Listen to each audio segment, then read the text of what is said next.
Hello and welcome to this week's episode of Fratello Talks. I'm your host Nacho, and today I'm joined by Thomas and Lex. and we are going to be discussing a little bit of a dilemma between legacy brands and microbrands. So we're going to be talking about our feelings about both of them, which makes more sense to go with as well, perhaps at the lower price point as well as the higher price point. And yeah, but before we get into it, everything in between, exactly. Before we get into it, though, of course, let's do a wrist check. Yeah, well, Lex, you're ready, so let's see what you've got on the wrist. your legacy brand. Legacy jeans brand. brand. It's no, it's Double the, legacy. Yeah, it's the Oris Diver 65 Momotaro special edition.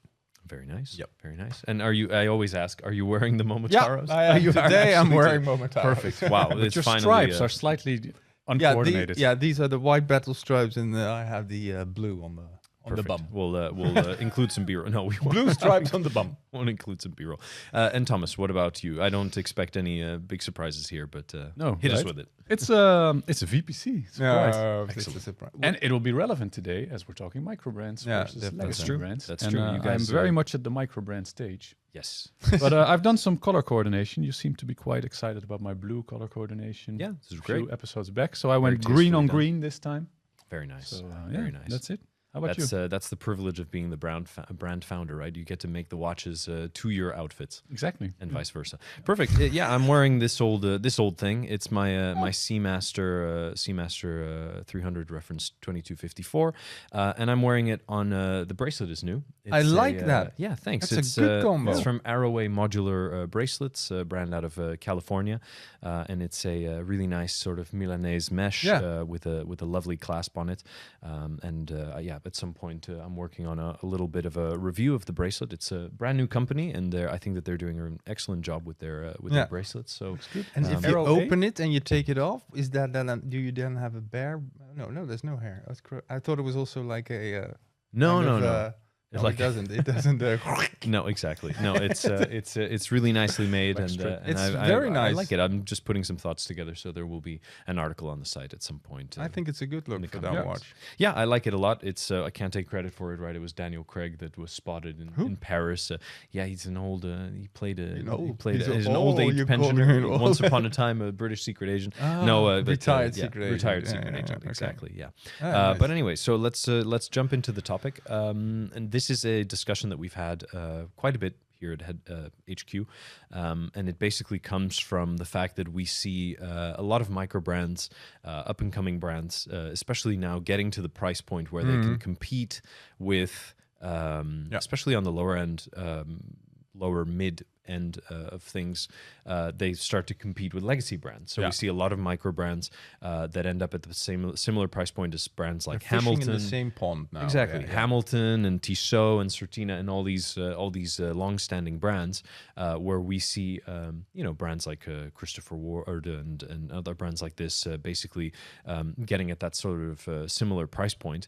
And so we wonder what makes more sense. Are you paying for the name more so when it comes to the legacy brands, or are microbrands offering more value? Are there risks involved in buying the microbrand over the legacy brand, or is there some peace of mind in buying into a long-standing brand? And that's kind of what inspires the conversation today. So where do you guys stand on the debate? We can start with you, Thomas. Yeah. You saw the Maybe the slightly- blank. You saw the blank, slightly biased. blank look in my eyes. Let's start with Thomas.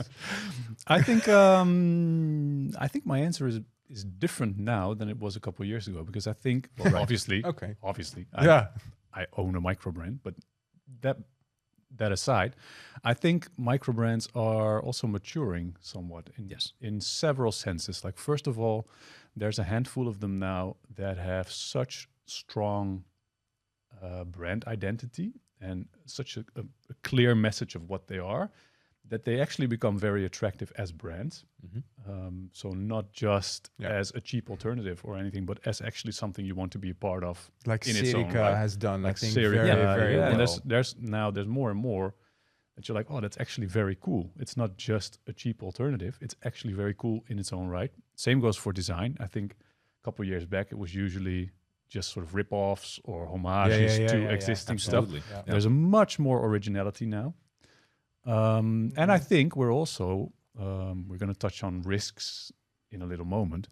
But I think you're also starting to see a little bit of a divide between sort of the very amateur micro brand that might not exist next year and the slightly more professional ones that seem to be in it for the long haul and that you might actually be able to rely on. And so I think micro brands are definitely maturing. And also the bar has lifted from micro brands, I think. 100%. I think you just can't cut it anymore when you just come with a quickish sketch-like retro design. There's too much out there to get away with. Yeah, exactly. Yeah. So also the entry, the level is already different at which has also resulted in this sort of like prices creeping up slowly, but then at the same time, it makes sense because what you're getting from some of these brands is truly a great product comparable to their the similarly priced legacy brands. But there is always something to be said about the legacy brands, right? A lot of people, especially when you're coming into it. Yeah, but that's the whole thing. I think if you look at it from a consumer perspective, I think that at a certain point there is almost like I would say it's like an almost natural personal development that at a certain moment in your life, as a guy at least, you start to think, okay, I need a watch. But if you not deep into watches and you're more like a mainstream person, which is fine because I'm also mainstream in a lot of fields where other people are experts. Lex is a big Swiftie. It's been a brat summer for Lex. Swiffer. I like to use the Swiffer. Anyway. Okay. Yeah. Sorry, I misunderstood that. It's okay. Go on. No, but the thing is, then you get in contact with the brands you see in the main street. Maybe sometimes you see in magazines and in lifestyle magazines. So you don't come across these more niche-like micro brands. So you don't see the alternatives. For sure.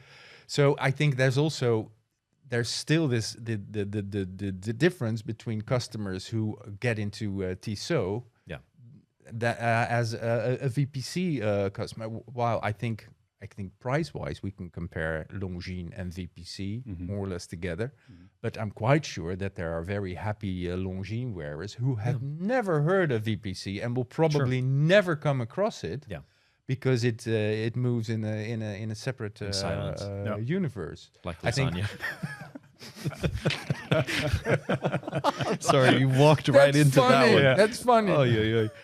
No, but it's true that there is always this. It's kind of something we constantly grapple with, and it's this divide between the mainstream public and so somebody who at some point goes, I need a watch. I'm going to buy something nice, and they're at the airport. It's the mainstream public that keeps this industry going. But sometimes it's not us, the nerds. No, definitely not. It's the mainstream public. That's it. We've said it before. I think we did an episode or an article or something. We've put out a piece of content about like if brands would only listen to enthusiasts, they would completely go bankrupt because they would only be making stuff for the select few.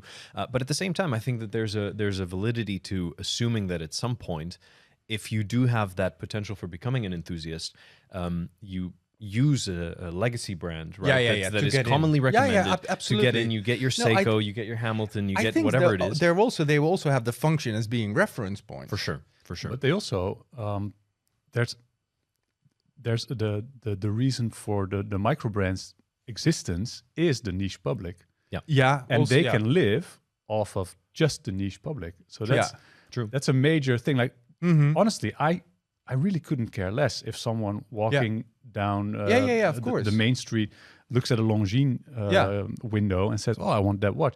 All good, because I only need like 300 people a year. Yeah, that's all I need, and there's thousands upon thousands of hardcore watch enthusiasts. So I can find 300. If you make 300 watches, then then you're good. Longines makes a few more. But what is also probably interesting is the influence that micro brands have on legacy brands. Definitely, that's also something new, I think, because that is definitely happening. Yeah. It feels a bit like the Swiss legacy brands often sit on a high horse and don't really look down. And now they've kind of very wisely, I think, started to go, okay, there's things are shifting here, right? We see these brands, we see what they're doing, and we see that there's a lot of reaction. to them. No, absolutely. And you see, something like this, the collaboration between Moser and Studio Underdog, right? Yeah. These are obviously not brands that are comparable price point wise, of course. And the other but at the Moser same with time, the chronograph, was it Messina Lab? Messina Lab. But in some way, you see that the legitimacy of them has been recognized.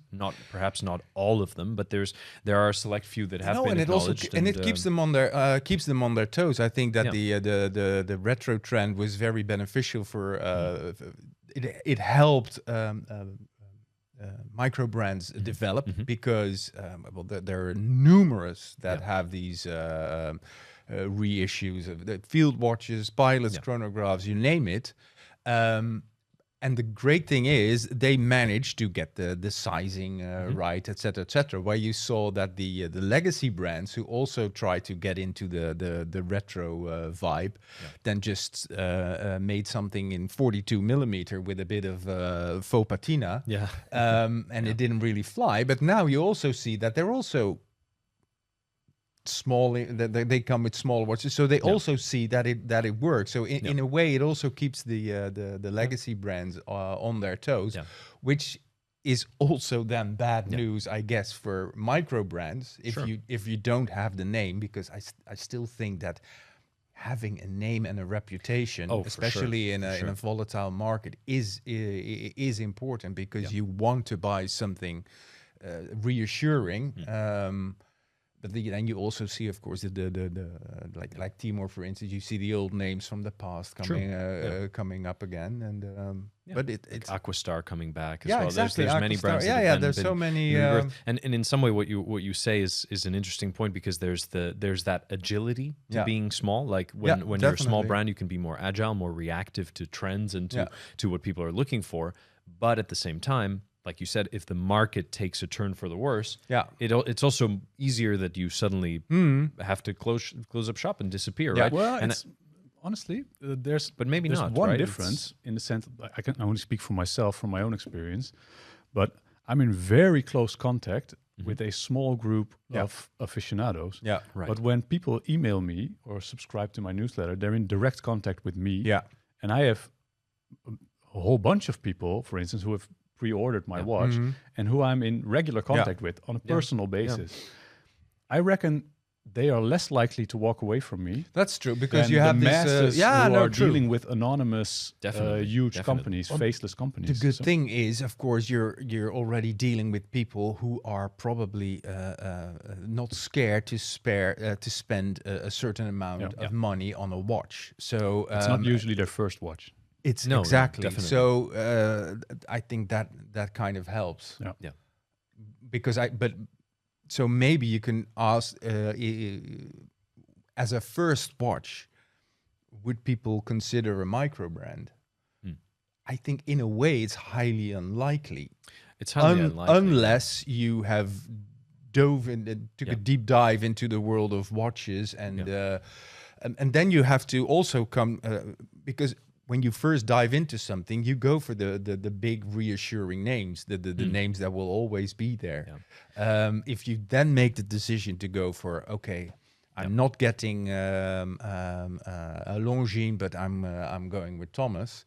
Well, the good thing is then you have, of course, and I think that really helps the direct connection. And you not only see that, of course, in watches, you see that with a lot of luxury items, that the personal aspect starts to play a role, and so that's a great thing of the internet, of course, because you can be in touch with everyone very, very conveniently, and so that helps. There's this personal touch to these brands, where you can reach out and talk to the people that run them, or the founder. They're a little bit more in reach, which is really nice.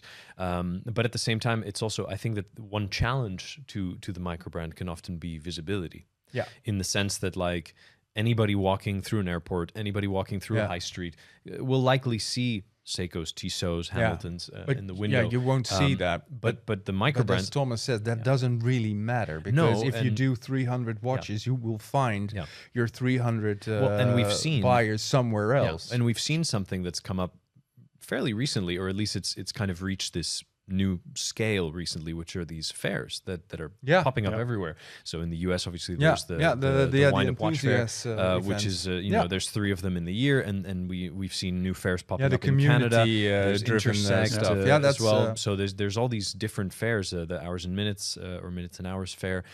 So there's a ton of things going on. Watch Time here in Europe as well. So those present opportunities for people to there's still a little bit of travel involved. You got to put the legwork in, but you can see the microbrands. And what's nice about those fairs is the people behind the brands are often standing there, right? Absolutely. Like you can talk to the people behind the designs, behind the watches, and understand. Well, depends a little bit on the scale of the brand, and it fits the trend that it's like the specialization of everything. So you're not just buying this denim, you're not just buying that coffee, you're not just buying that beer, you're not just buying that, etc., etc., etc., etc. It's that whole lifestyle of everything I buy consciously. Sure. And I did my research, and micro brands really fall in that category. You can have the boots, the pants, the t-shirt, the shirt, the glasses, etc., etc., etc., etc. It just fits that whole specialized lifestyle. Yeah, and there's actually I think call it hipster, but that's a bit of an a bit of a cliche. Yeah, it's a bit of a cliche, not really applicable, I think, but not anymore. But the thing is, you also see like most microbrands start out with sort of I'm doing it as well with the 1,000 true fans philosophy, which is basically it's based on an old article. It's the idea that you forge a really close connection with a very small group of niche audience, and you make your products that way as well. So you're uncompromising on your design and on your philosophy, and it becomes really specific.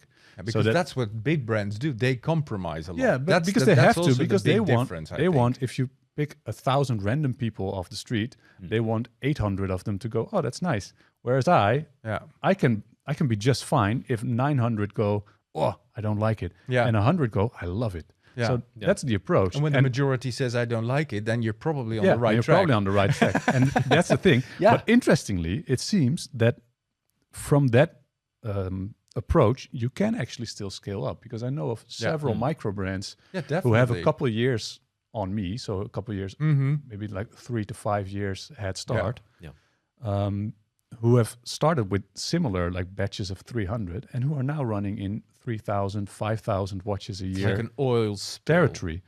And they're still uncompromising and very specific. But 5,000 watches a year for a very small, lightweight company is massive. That's incredible. Yeah, so there is actually... That's a lot. It's not just tiny, cutesy little companies. There's actually a few that are crossing over. So we should no longer see you as tiny cutesy.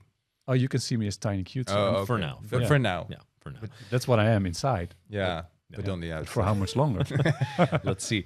So now it's interesting because we've kind of naturally remained with the, let's say like low. It sounds negative, but it's not meant as negative. But the lower end of the microbrand sort of scene.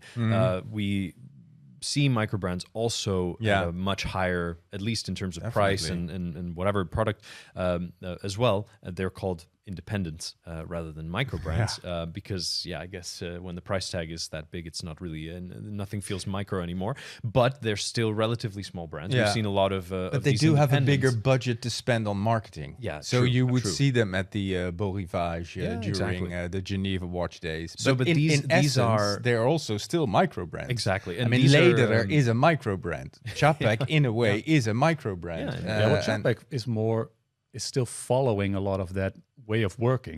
Whereas most independents, where it's like one watchmaker, that's crafting every single part by hand.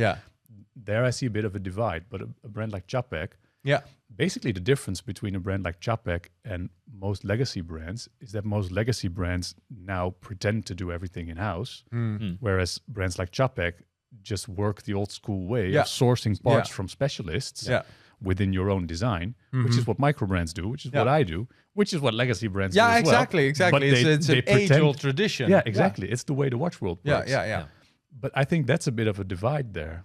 Definitely. It's quite interesting. Do you think that there will be a sort of a trickle down though from these new interesting microbrands at high level that will then kind of go down to the lower level, or do you think that it's been more the other way? The fact that the microbrand at the lower level. No, well, you said Moser was a good example with what they did with Messina Lab, and with the other one was of course just still a 57,000 definitely duo package.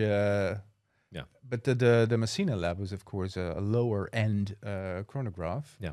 But normally you don't see brands going down to become more affordable. You always see the upward trajectory, which no is matter actually where harder, you start. interestingly, because if you start low and you move up, people don't associate you with that segment.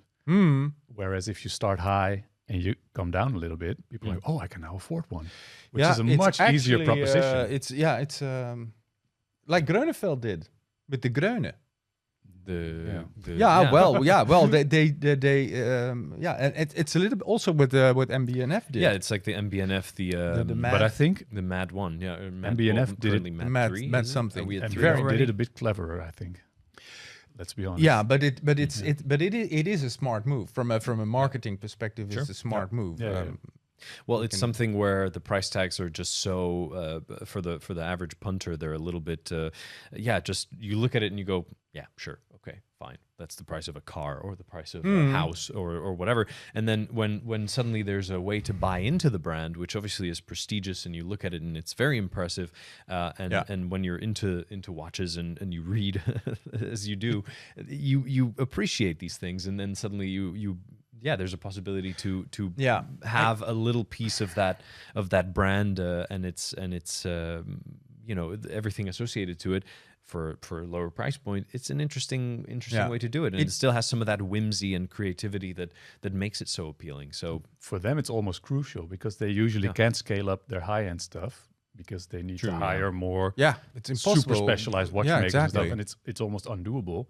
Whereas launching a sub brand that is sort of generic. Produced, outsourced.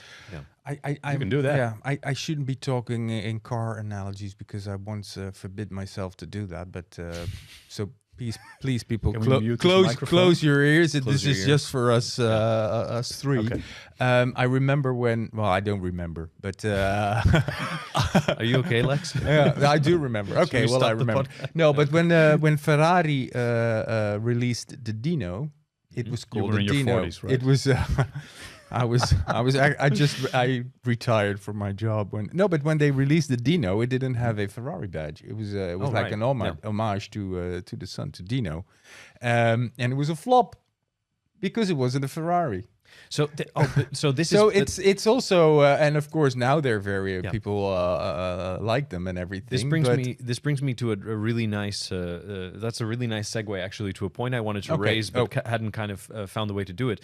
Can you unmute because again? It'll be all good. So the thing is, you say this right, like Ferrari makes this smaller version, this sort of spin-off, and it's a little bit smaller, could be seen as like a microbrand kind of thing. A lot of people might hesitate to buy microbrands because of this whole narrative of like, oh, you got to buy stuff that retains value, right? If you buy a Rolex, you don't lose money. You drive it out of the lot and you keep all your money. It's a bit of a cliche for your Longines, or Tissot also. But the thing is, there is this like, you might think like, oh yeah, but this Longines, if it's in 60 years, it'll be a classic. So there might be some people that find themselves doing this like mental gymnastics to justify something. Whereas with microbrands, you might assume, well, who knows? But the thing is, like you say, sometimes these rare niche things suddenly that could be seen as microbrands. We could look back at examples from the past with watches, like now that Aquastar came back, some of the vintage Aquastars are worth a lot more than they were say 20, 30 years ago, where they probably cost half of what they cost now. But do you think it'll be interesting to see if in the future, like 20, 30, 50 years from now, if some microbrands will become this very desirable thing, like if the microbrands continue to thrive, if they continue to exist, I think that's all the idea. If Thomas in 2 years' time thinks I'm done with this, then probably in 50 years' time, yeah, I don't know how desirable a VPC is then. To be very honest, the cynical side might argue, well, back in the 50s, 60s, and 70s, there were thousands of brands, and many of which we don't speak the name of these days because we just can't remember them because they're just gone. Right? Yeah. So in some way, it's that. But yeah, it'll be interesting how to see how time separates the wheat from the chaff. Right. But I think this also very much depends on the products itself, because for sure, even if you have a watch from the 60s from a no-name brand, but it is a beautiful design and it's fantastically made, then it's probably still valuable as well. For sure. Yeah, well, I think still less valuable. Of course, maybe, and it will take a real connoisseur and someone who is completely. But I think the micro brands who make it, and who sort of become heritage brands, there's no real difference between a heritage brand and a microbrand. Hey, there's also Roger Dubuis will turn 30 next year, so you could see them as an aging microbrand. True. Well, they're not a micro, of course, they're part of Richemont, but still, I mean, there's a couple of high-end. Richard Mille is very young, but Zin. Yeah. I mean, I'm not too sure. But these are brands that are kind of now hitting that gray area where they almost feel like legacy brands. But if you probably wind the clock back 20 years, these two brands kind of are. And I think if Richard Mille would quit tomorrow, I think that in 50 years' time, I think that Richard Mille would still be seen as something. Wow, that's interesting. Sure. Also because they did write at least a little piece of watch history. That's it. And the same. Many heritage brands were once micro brands, of but course, we just didn't call them that. Exactly. So when Mr. Blancpain in 1735 started his business, he was a micro brand. He did it on All Kickstarter. the big brands laughed at him. Oh no, that's not true. He did it on Kickstarter. We'll have to fact check that. It was just called Kickstarter.